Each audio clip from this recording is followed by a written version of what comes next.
El sonido no era como el de tambores comunes. Ese ritmo profundo y amortiguado resonaba contra los muros de adobe de Cusco. No provenía de pieles de animales secadas al sol. Era algo mucho más siniestro. Un eco graso y hueco que helaba la sangre de todo hombre, mujer o niño que lo escuchara. Eran tambores hechos de piel humana, piel arrancada a enemigos vencidos, tensada sobre madera y golpeada con huesos de fémur para anunciar la llegada de la muerte absoluta. El año es 1438. Y el mundo andino está al borde del colapso. En el horizonte avanza una marea de guerreros pintados de rojo y negro que marchan como una invasión de langostas insaciables. Son los chancas. No son simples conquistadores, son carniceros devotos de la violencia, adoradores de un ídolo de piedra llamado Uscovilca, que exige sangre fresca para mantenerse con vida. Han arrasado aldeas enteras en las tierras de Andahuaylas, dejando tras de sí un rastro de cuerpos mutilados y asentamientos reducidos a cenizas. Ahora sus ojos depredadores se fijan en una pequeña ciudad de barro y paja, que la historia aún no reconoce como el ombligo del mundo. Observan a Cusco. Y en esa ciudad condenada, el aire huele a pánico, a orina y a desesperación. Pero la verdadera tragedia de ese día no está en las lanzas del enemigo que se aproxima, sino en el cuchillo clavado por la espalda, empuñado por quienes debían proteger. En el palacio principal, el gobernante de los incas, Viracocha, un hombre envejecido y cansado del poder, toma una decisión que manchará su nombre para toda la eternidad. Viracocha revisa los informes de sus exploradores. Ve la inmensidad del ejército chanca, que supera a sus propias fuerzas en una proporción suicida. No ve esperanza. No ve honor en resistir. Solo ve una muerte segura. Y así, el gobernante, el Hijo del Sol, decide que su vida vale más que la de su pueblo. Ordena a sus sirvientes empacar los tesoros, los tejidos finos, las copas de oro. A su lado está Inca Urco, su hijo predilecto, el heredero al trono. Urco es conocido por sus excesos, su arrogancia y su cobardía disfrazada de prudencia. Se ríe nerviosamente, apurando a su padre. Que los chancas se queden con las piedras y el barro, murmura, mientras cargan sus lechos. Y entonces ocurre lo impensable. El rey y el heredero huyen. Abandonan Cusco por la puerta trasera, escapando hacia la fortaleza de Calca, dejando atrás a mujeres, ancianos, niños y a los dioses de sus antepasados para ser profanados por la horda invasora. La traición es absoluta. El silencio que dejan tras de sí pesa más que los gritos de guerra que se acercan. Pero en ese vacío de poder, en una plaza que pronto se llenará de cadáveres, permanece un joven. No es heredero. No es favorito. Es Cusi Yupanqui. Un príncipe marginado, ignorado por su padre, considerado demasiado rudo, demasiado intenso, demasiado extraño. Cusi observa el polvo levantado por el séquito que huye con su padre. El abandono le quema el pecho como hierro fundido. Podría huir. Podría seguir a su padre y vivir cómodamente en el exilio. Pero Cusi Yupanqui mira a los ojos aterrados de quienes se quedaron. Mira las piedras de los templos. Y algo dentro de él se quiebra para siempre, dando paso a algo nuevo, algo frío y terrible. Reúne a los pocos capitanes que se negaron a huir. Vikakira o Yapumaita, viejos generales cuyas cicatrices son mapas de guerras pasadas. Nos quedamos, dice Cusi. Su voz no tiembla. Aquí moriremos o aquí venceremos. No habrá huida.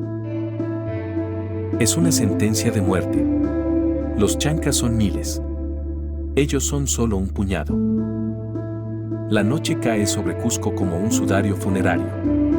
Las hogueras enemigas iluminan las colinas circundantes como miles de ojos demoníacos, esperando el amanecer para comenzar el festín. Cusi Yupanqui sabe que la fuerza bruta no será suficiente. Necesita un milagro. Necesita que el universo mismo se someta a su voluntad. Esa noche, mientras sus hombres afilan las armas con manos temblorosas, Kusi se retira a una fuente sagrada. La leyenda cuenta que cae en un trance provocado por el agotamiento y la fe absoluta. Kusi fija la mirada en un cristal, una piedra pulida que refleja las estrellas, y entonces el cielo se abre. No es una metáfora. Para él, la realidad se desgarra. Ante él aparece una figura brillante como el sol del mediodía, con serpientes entrelazadas en las manos y pumas a sus pies. Es el dios Sol. La deidad no le habla con palabras, sino con fuego en la mente. Ven aquí, hijo mío. La voz resuena haciendo vibrar sus huesos. No temas. Te daré la victoria y te convertiré en señor de muchos pueblos. Las piedras se alzarán para protegerte. Kusi despierta del trance. Ya no es el príncipe abandonado. La duda ha sido arrancada de su sistema nervioso. Ahora es la encarnación de una certeza divina, más peligrosa que cualquier arma. El amanecer del día siguiente trae consigo el rugido del fin del mundo. Los chancas comienzan su descenso hacia la ciudad. Sus líderes, Astoy Huaraca y Tumay Huaraca, marchan al frente, portando la momia de su ancestro y el ídolo Uzcovilca. Convencidos de que su magia es invencible, aúllan como bestias, esperando encontrar una ciudad rendida, lista para el saqueo. Pero lo que encuentran es una pesadilla estratégica, diseñada por una mente que acaba de despertar. Kusi Yupanqui ha ordenado cavar grandes fosas, cubiertas con ramas y tierra, en las entradas principales. Pero su jugada maestra es psicológica. Ordena a sus hombres transportar piedras. Sí, piedras. Piedras del tamaño de un hombre, colocadas en las colinas circundantes, adornadas con cascos y lanzas, dispuestas entre las sombras del amanecer para que, a la distancia y entre el polvo del combate, parezcan miles de guerreros silenciosos esperando la orden de atacar. Este es el mito de los Pururaucas. Los guerreros de piedra. Cuando los chancas chocan con la primera línea de defensa, la matanza es inmediata. Los guerreros de Kusi luchan con la ferocidad de hombres que no tienen a dónde huir. Acorralados, defienden cada callejón, cada casa.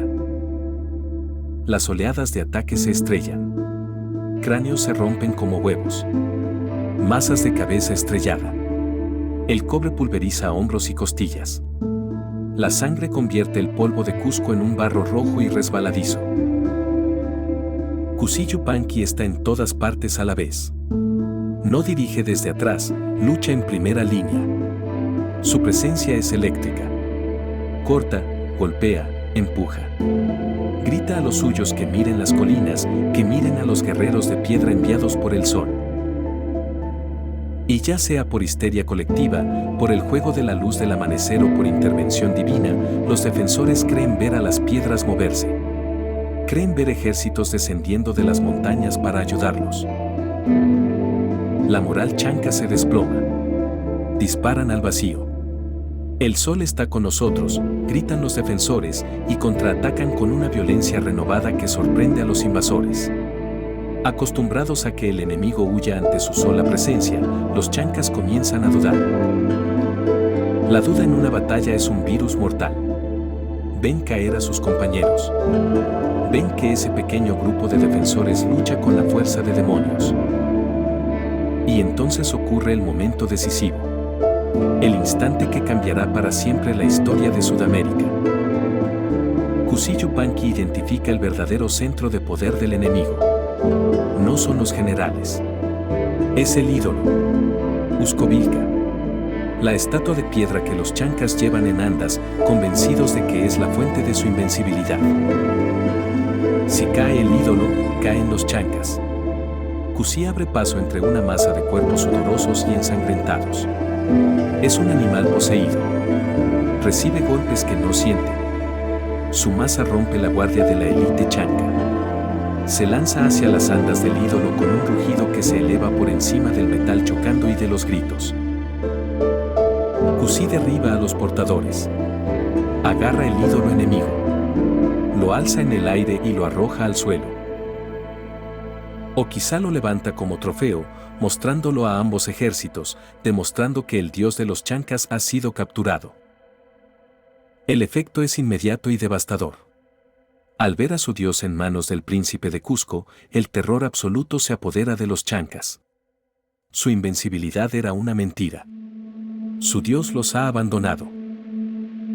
El ejército que minutos antes era una máquina de matar organizada se desintegra en una multitud de hombres aterrados que solo quieren huir. La retirada se convierte en una carnicería. Los hombres de Cusco persiguen a los chancas hasta las llanuras de Jaguar Pampa. El nombre no es poético, es literal. Sangre pura. El número de muertos es tan grande que se cuenta que un arroyo de sangre corrió por la quebrada hasta teñir el río cercano. Astoy Huaraca y Tumay Huaraca, los orgullosos generales que prometieron despellejar a los incas, son capturados. Los arrastran por el barro, los golpean y los arrojan, humillados, a los pies del joven al que despreciaron. El sol se pone sobre un campo cubierto de cadáveres. El silencio regresa, pero ya no es el silencio del miedo. Es el silencio pesado de una victoria imposible. Cusillo-Panqui está cubierto de pies a cabeza por una costra de sangre que no es la suya. Respira con dificultad, apoyado, observando su arma y la magnitud de la destrucción. Sus hombres lo miran con una mezcla de adoración y terror religioso. Ya no ven al príncipe Cusí. Lo que ven es una fuerza de la naturaleza.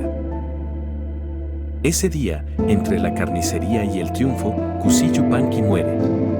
Su nombre ya no le pertenece. El hombre que se alza de ese campo de batalla recibe un nuevo nombre, uno que resonará a través de los siglos como un trueno. Pachacútec. El que transforma el mundo. El que sacude la tierra. Ha salvado su ciudad, pero la traición de su padre y de su hermano sigue ardiendo en su memoria como una herida abierta que no puede cerrarse. La guerra contra los chancas ha terminado. Pero la venganza de Pachacútec apenas comienza. Y los traidores, tanto los externos como los de su propia sangre, pronto aprenderán que el nuevo Inca no perdona. Nunca perdona. El aire de la plaza de Cusco ya no huele a pánico. Ahora huele a victoria rancia y a carne quemada. Pachacútec no cree en segundas oportunidades, y menos aún para quienes prometieron borrar su civilización de la faz de la tierra. La derrota de los chancas en el campo de batalla fue solo el acto físico. Ahora comienza el acto simbólico, el ritual necesario para que el terror se convierta en ley. Astoy Huaraca y Tumay Huaraca, los generales que guiaban a la horda con tambores hechos de piel humana, ahora están arrodillados, atados con cuerdas ásperas que muerden sus muñecas. Miran hacia arriba esperando una muerte rápida, quizá una decapitación honorable de guerrero. Pero Pachacútec los observa desde lo alto con una frialdad que no es de este mundo. Sabe que la muerte es el final del sufrimiento, y él no quiere que su sufrimiento termine todavía. Quiere que su castigo sea útil. Quiere que sirvan de ejemplo. El proceso es breve. La sentencia es eterna. Pachacútec ordena que no se les conceda una muerte piadosa. En su lugar, manda que sean despellejados vivos. No hace falta describir gráficamente lo que sigue para que resulte aterrador.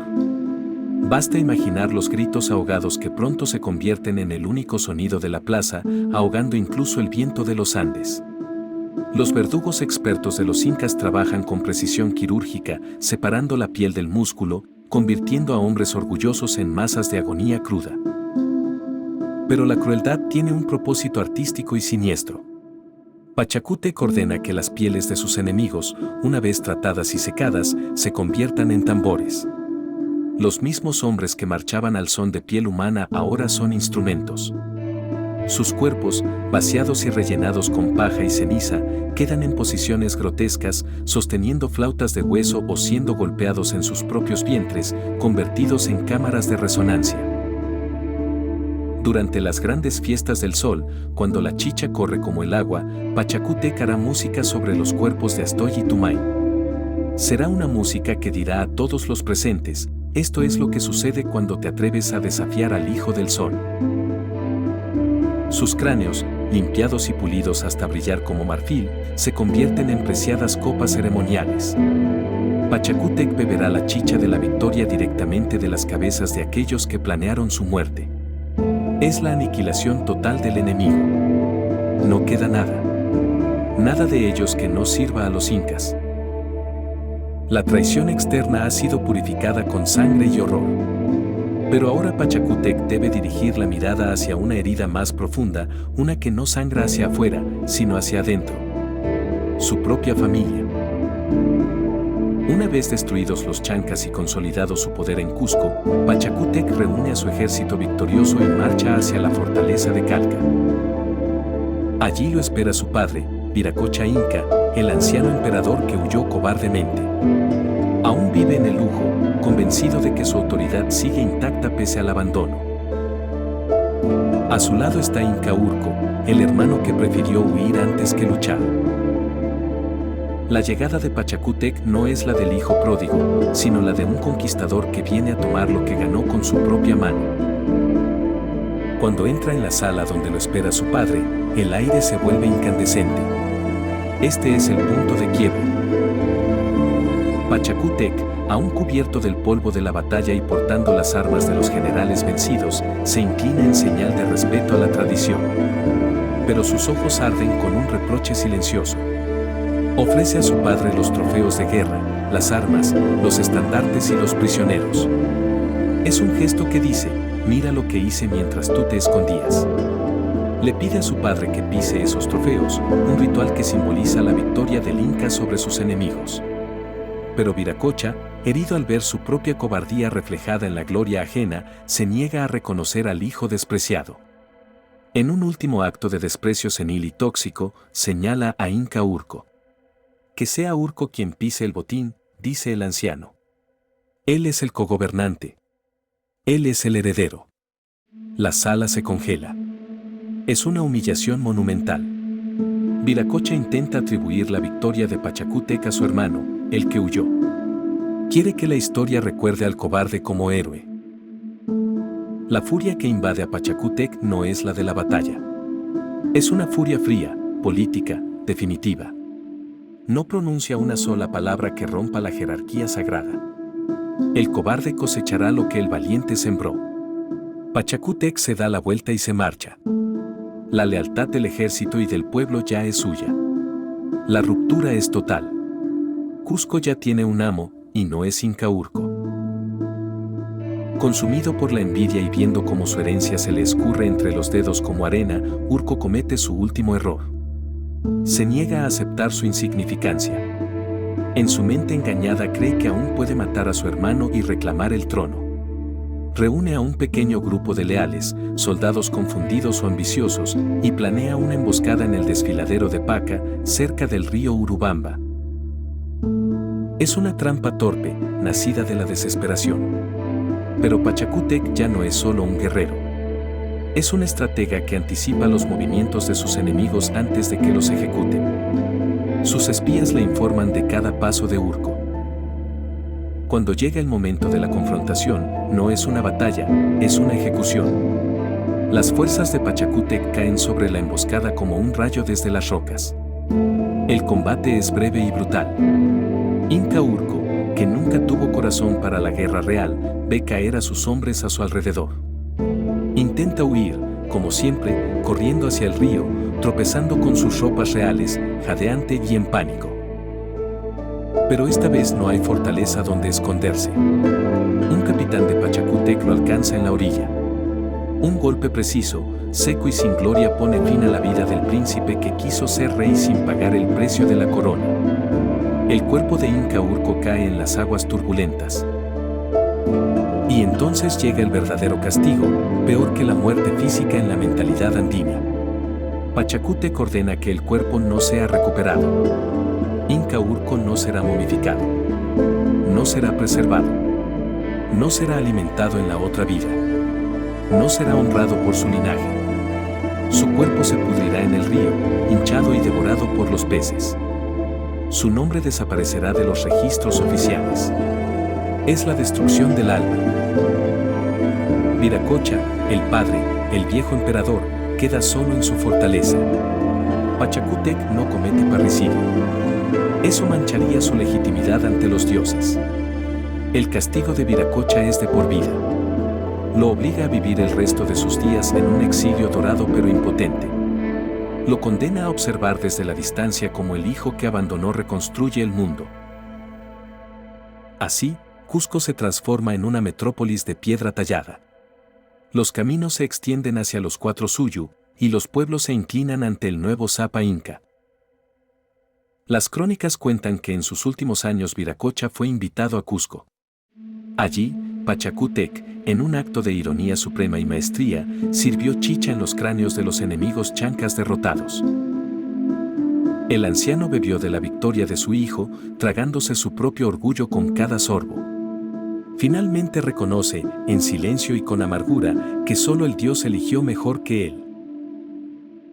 Viracocha muere años después, encogido y canoso, sabiendo que su único legado verdadero fue haber sido padre de un hombre que lo superó en todo. La sangre ha sido purificada. La familia real ha sido reorganizada. Ahora Pachacútec mira el horizonte, a las tribus y señores que rodean el imperio naciente, y sonríe. Porque sabe que la lección apenas comienza.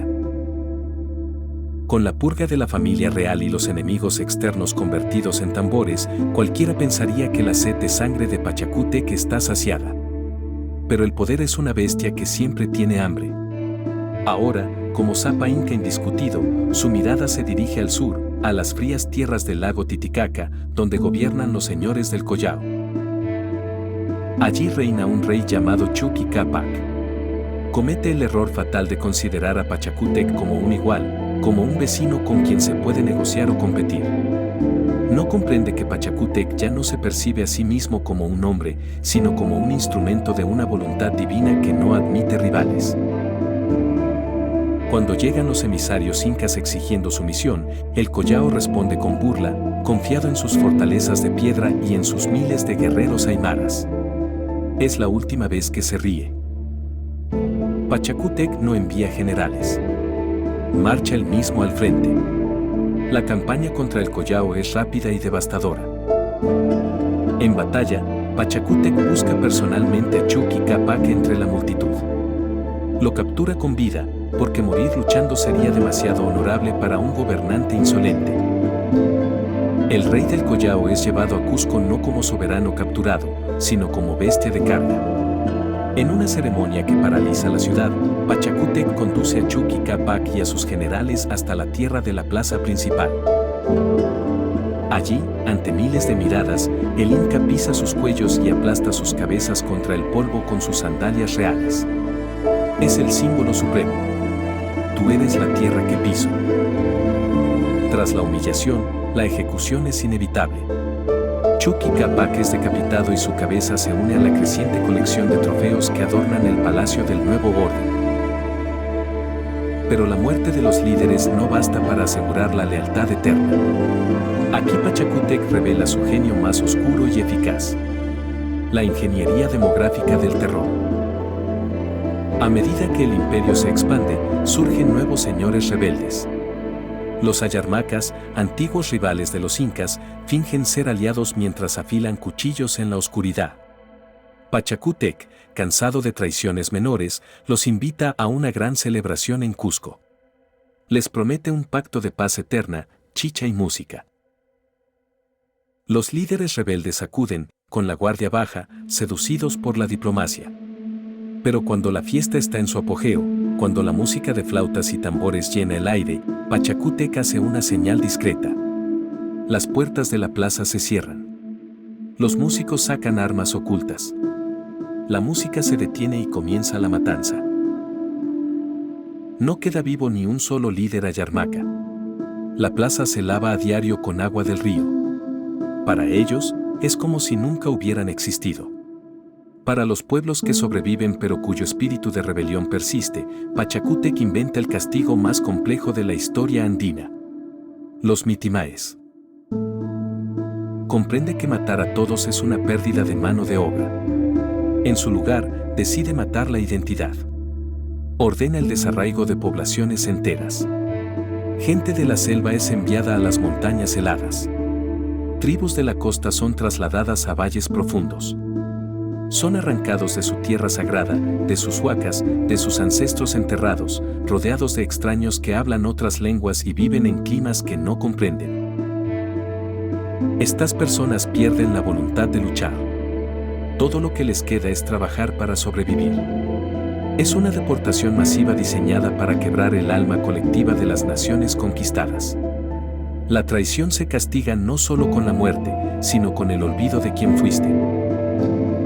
El silencio de estos pueblos desplazados se convierte en el cemento que mantiene unido al imperio. Sobre este cemento de silencio y sangre, Pachacútec comienza a construir. Ya no es solo un destructor. Es un arquitecto del mundo. Observa su capital, Cusco, y la considera indigna de su gloria. Ordena destruirla y reconstruirla, piedra por piedra. Le da la forma de un puma sagrado. La fortaleza de Sacsayhuamán es la cabeza, con dientes de granito. El centro de la ciudad es el corazón palpitante. Pero su obra maestra no es la capital. En lo alto de las montañas, oculta entre las nubes, allí donde el río Urubamba serpentea como una serpiente de plata, Pachacútec ordena construir su residencia real, su refugio. Un símbolo de dominio sobre la propia naturaleza. Machu Picchu. Miles de trabajadores, muchos de ellos hijos de pueblos sometidos, arrastran bloques de granito blanco sin ruedas ni hierro, solo con fuerza bruta y piedra contra piedra. Así se alza una ciudad en el cielo. Cada muro perfecto, cada terraza agrícola que desafía la gravedad, es prueba de su poder absoluto.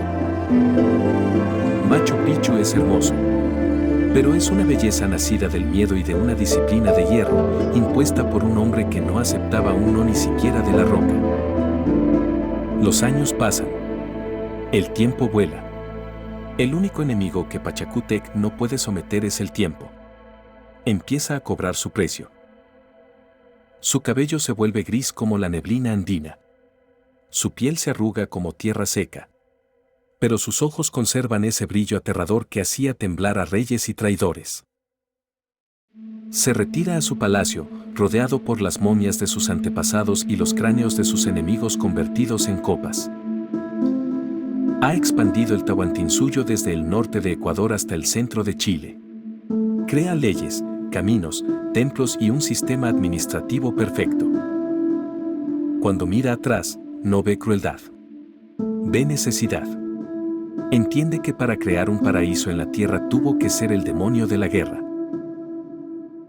En su lecho de muerte, en el año 1471, Pachacútec llama a su hijo y heredero, Túpac Yupanqui, un guerrero tan capaz como él. La sala está débilmente iluminada, solo por antorchas de grasa ardiente. Con voz ronca pero firme, el viejo emperador recita su último poema, su última confesión ante la historia. Nací como un lirio en un jardín, y así fui criado. Al llegar la edad, envejecí, y como debía morir, así me sequé y muero. En sus palabras no hay arrepentimiento. La Mascapaicha, el fleco imperial, exhala su último aliento. Su cuerpo no es enterrado. Es momificado con el mayor cuidado, sentado en un trono de oro, vestido con la lana más fina de vicuña. Pachacútec no desaparece. Se convierte en Dios. Su momia será llevada en procesiones. Se le ofrecerán sacrificios y comida. Se le consultará en tiempos de crisis.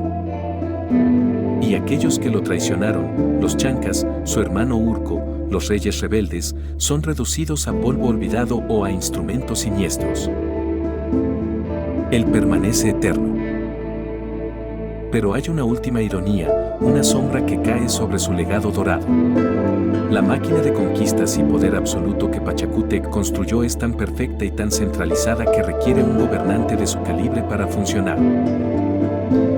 Al crear un imperio basado en la fuerza y la sumisión total, sin saberlo siembra las semillas de su propia caída. Menos de 100 años después de su muerte, sus bisnietos, Huáscar y Atahualpa, usarán las mismas tácticas de guerra civil, crueldad y división que él perfeccionó. El imperio se debilita justo cuando hombres extraños y barbados llegan montando bestias desconocidas, apareciendo en el horizonte marino, trayendo un nuevo apocalipsis. Pachacútec venció a todos sus traidores, pero no pudo vencer al destino. El destino esperaba su sangre. El imperio inca fue forjado en la venganza y el rencor, y en ellos acabaría ahogándose. Pero esa ya es otra historia.